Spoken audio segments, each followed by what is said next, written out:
Picture this.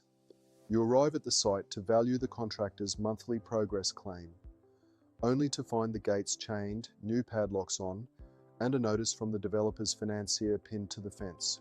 The bank has stepped in. So where does that leave you as the superintendent?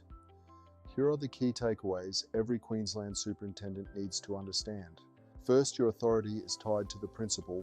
A mortgagee taking possession does not automatically novate your consultancy agreement, and your authority to act as agent may cease on the developer's default. In other words, when the developer goes down, your right to act can go with it. Second, your certification exposure increases.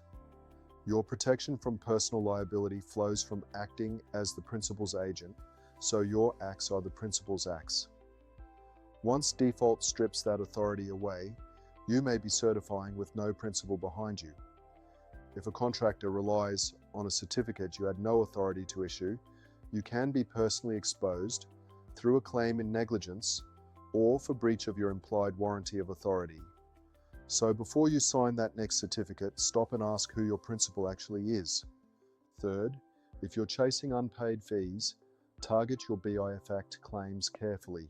Section 75 says a payment claim goes to the person who, under the relevant construction contract, is or may be liable to make the payment.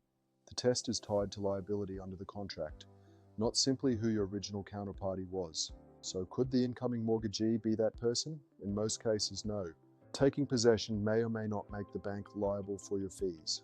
If, however, the mortgagee has stepped in under a tripartite deed, directly engaged you, or is otherwise made liable by the contract, the circumstances may be different.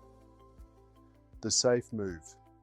Identify who's actually liable before you serve, rather than assuming it's always the developer, or wrongly assuming it's now the bank. And fourth, understand the reality of being an unsecured creditor.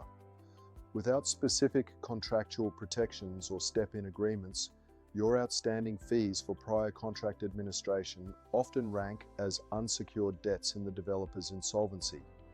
That's exactly why these protections matter before you mobilize.